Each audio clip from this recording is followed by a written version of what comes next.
When we're growing up, we learn lots of things. We spend a lot of years in school learning to read, to write, to spell, math, science, all kinds of things. And if you struggle in one of these subjects, a lot of times you can get a tutor or do a little extra work and extra practice to learn these things.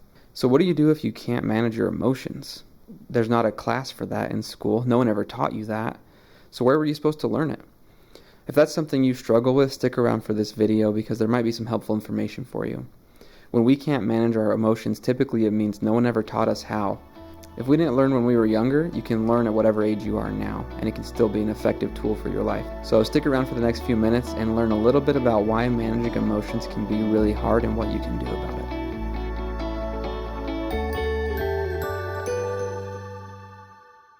Jaden introduced you to our topic today, but I'm going to dive into this a little deeper and give you some more information about how we learn to regulate our emotions.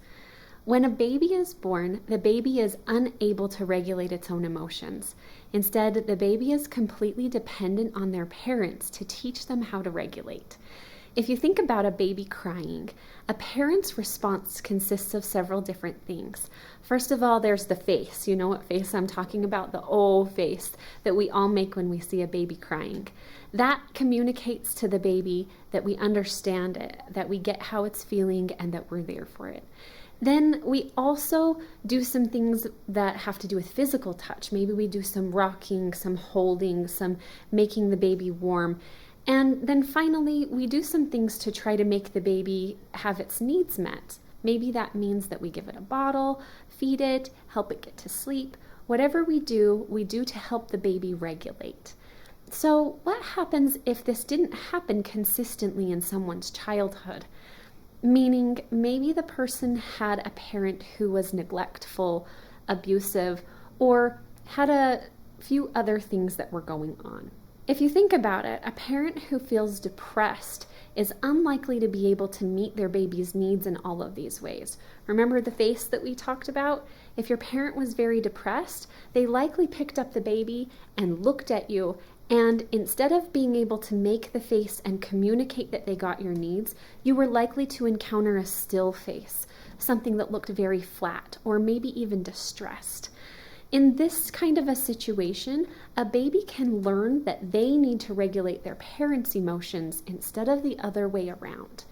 There are multiple different situations that might have led to you not being able to regulate your emotions very well when you were young, and it isn't your fault.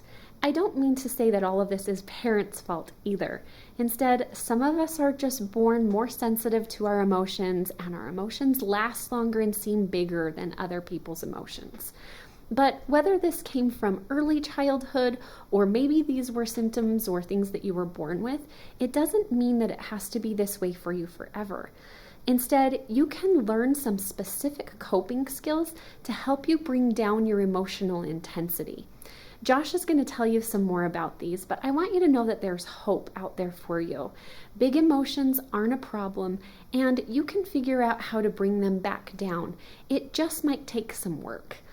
Lots of times we see people come to therapy and the only coping skill they tell us that they know are certain escape behaviors or ways of avoiding their emotions. Now, I'm not saying that it's never helpful to use one of these behaviors. It can be a good thing to distract yourself if you are struggling with an urge for a specific behavior. But really, it's not that helpful if you're using that escape behavior instead of regulating your own emotions. Hang out with us a couple minutes and Josh will walk you through a way that you can regulate your emotions.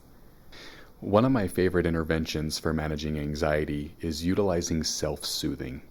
Self-soothing is a unique experience that is individualized to the individual. What might be soothing to me can be different than what is soothing to you. Imagine for a moment utilizing the sense of smell as a form of self-soothing. Imagine for a moment what your soothing smells might be. I notice for me, I like the smell of cinnamon. I noticed the other day when talking with a friend of mine who happened to be sitting in a newer car, I noticed the scent of a new car, which was a very unique scent.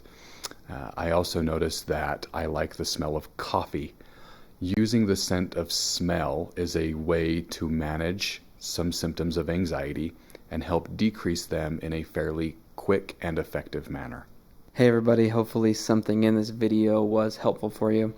Managing emotions is a lifelong journey, and all of us are still learning and growing and getting better at it, so keep with it. Hopefully something in this video helped. If it did, please like and subscribe and leave a comment. We'll see you on the next one. Thanks.